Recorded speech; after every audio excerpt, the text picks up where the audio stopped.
상가. 상가에서는 왜 상가를 합니까? 상가는 임대해서 월세를 받기 위해서 대부분 하는 거죠. 근데 전세 넣어서 받으려고 상가하는 사람 없어요. 상가 전세 넣는 건 없고 월세를 받는. 그러니까 임대 수익으로 수익률이 높을수록 상가 가치가 높죠. 당연히 매매가도 높고. 그러면 임대 수익을 잘 받기 위해서는 장사하는 사람 입장에서는 장사가 잘 돼야 돼요. 그러려면 상권이 중요하거든요. 상권이 좋아야 되고 잘 된다.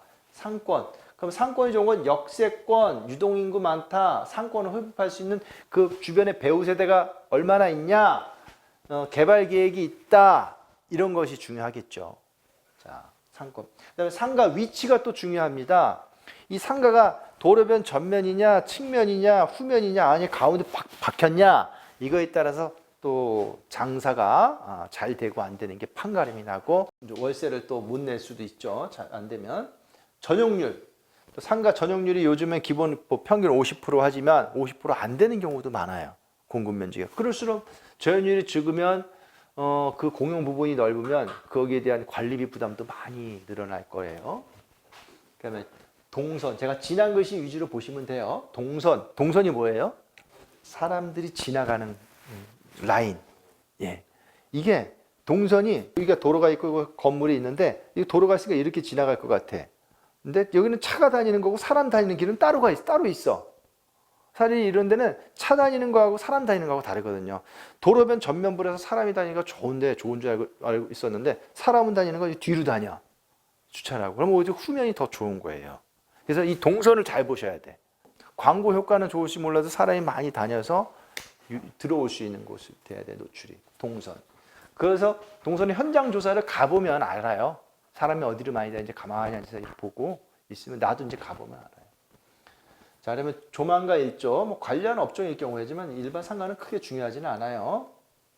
주차, 대수 주차장 여부, 뭐 맛집이면 뭐 주차도 없어도 알아서 오지만 이것도 중요하죠. 건축 연도, 그다음에 자, 지난 것이 미납 관리비. 경매 같은 경우에는 그 관리비를 세대가 이제 못 냈을 때 낙찰자가 이제 부담을 하게 되는데요. 그 미납 관리비가 많으면 굉장히 이제 고민이에요. 적으면은 뭐 얼마 안 되지만 많으면 심지어 뭐 1000 단위로 가는 경우가 있어요. 이게 상가 관리비가 공용 면적이 크고 평수가 크다 보니까 이게 장기간 몇 년간 체납하게 되면 굉장히 많으니까 그거를 생각을 하셔야 되고 또 미납 관리비가 없더라고 하더라도 내가 앞으로 장사하면서 관리비가 많으면 상당히 부담이 크거든요. 그래서 그 부분도 관리비도 한번 확인을 하셔야 돼요. 자, 중요하죠. 시세 파악. 전세보다는 이제 매매하고 월세만 알아보시면 되죠. 여기는 매매 월세 제일 중요하다. 월세. 요 상가 얼마 받을까? 그다음에 권리사항에서는 대지권 유무, 토지별등, 임대차 관계. 하나 더 들어갔어요. 아까보다. 뭐야? 업종 제한 규약이라고 했어요. 상가 같은 경우에는요. 그 건물 자체에서 관리 규약으로 이 업종 외에는 다른 업종을 못하게 하게끔 업종 제약 관리 규약을 하는 경우가 있어요. 그럼 그게 또 유효를 해요. 예를 들어서 뭐 미용실을 우리 2개 이상 하지 말자. 더 이상. 자체에서 만들었다 이거야. 그러면 그 업종이 이제 미용실을 들어오려고 그래요? 그럼 못 들어오는 거예요. 이게 업종. 그래서 내가 저 상가 받아서 내가 미용실을 해야 되겠다고 했는데 관리 규약으로 못 들어와. 그러면 실패한 투자야. 그래서 그거를 관리 규약이 있는지 알아봐. 어디서 알아보냐면요. 관리사무소 가서 물어보면 돼요. 관리사무소 혹시 업종 제한이 있나요? 여기 관리 규약이 있나요? 그걸 물어보시면 관리소장이 알려줍니다. 관리비도 당연히 거기서 또 알려주고요. 자, 또 이제 상가는 임대 수익률이 높을수록 그 가격이 올라갑니다. 그래서 임대 수익률을 한번 산정하는 걸 알아볼 텐데요. 일반적으로 1층, 2층, 3층, 고층 이렇게 이제 구분해 보면 저층 1층일수록 임대 수익률이 낮아요. 높을수록 임대 수익률이 높아요. 왜 그래요? 1층이 왜냐면 공실률이 없잖아요. 업종이 제한이 없잖아요. 모든 것을 다 할 수 있잖아. 그리고 2층, 3층 경우는 쉽지 않잖아요. 뭐 들어오는 업종들이. 근데 1층은 모든 게 다 하고 공실률이 적잖아. 2, 3 고층보다. 그러니까 당연히 1층이 안정적인 월세를 받을 수 있단 말이에요. 수익률이 좀 낮더라도 안정적인 월세. 그래서 여기 4%, 5%, 뭐 2층 같은 경우에 조금 높아서 6, 7%, 3층 이상은 7, 8% 이렇게 가요. 이거는 그냥 일반적인 얘기고 꼭 이렇다는 건 아니죠.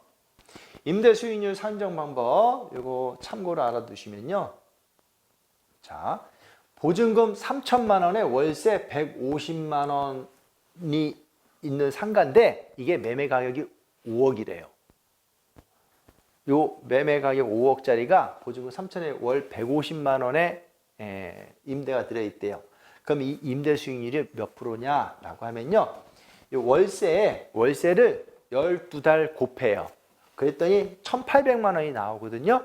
요거를요 나눠요. 뭘로 나누냐면 매매 가격 있죠. 매매 가격에서 보증금을 뺀 금액 그러면 4억 7천이에요.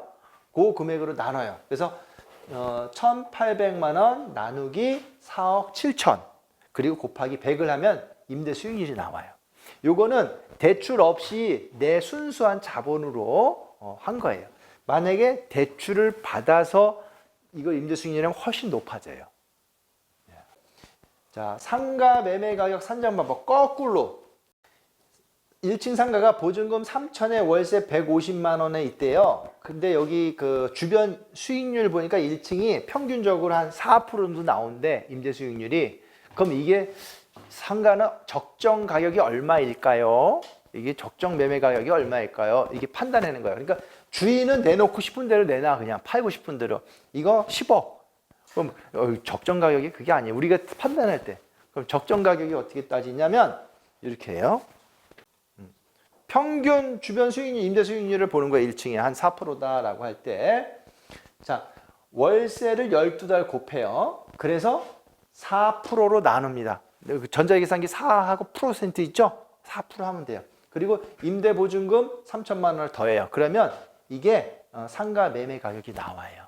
이게 그러면 요 정도 나왔을 때는 보증금 3천에 월세 150만 원 받는 상가가 나왔는데 주변에 임대 수익률이 한 4%래. 그럼 요 적정 상가 가격은 4억 8천만 원 정도가 되는 거예요. 만약에 한 3억이 나왔다. 오, 되게 싸죠. 되게 싸다. 이렇게 판단하는 거예요. 6억이 나왔다. 비싸네. 이렇게 나오는 거예요. 자, 그러면 상가 임대를 놓을 때 보증금은 어떻게 정할까요? 보증금은 이제 내가 이 상가 월세를 150만 원 받고 싶어. 그럼 보증금을 내가 얼마가 적정할까? 이거예요. 보통은 월세에 이제 1년치 있죠? 1년치를 이제 산정해요. 그러면 1,500, 그다음에 1,800 되겠네. 12개월치면 1,800 받아야 되나? 꼭 그렇지는 않고 내가 좀 안정적으로 뭐 2천만 원 받을 수도 있고 3천만 원 받을 수 있고 그래요. 근데 그 밑으로 받는 건 좀 불안하죠? 최소 12개월치 기준으로. 임대 주실 때 임차인도 다양해요. 보증금 한 500만 합시다. 1,000만 합시다. 이래 월세 안 밀려 잘. 그러면 밀렸을 때부터 그냥 불안한 거야. 보증금이 없으니까. 그러니까 보증금은 월세를 내가 조금 받더라도 보증금을 조금 받는 게 더 낫다. 평균치 최소 1년 10개월치는 받고 해야 된다.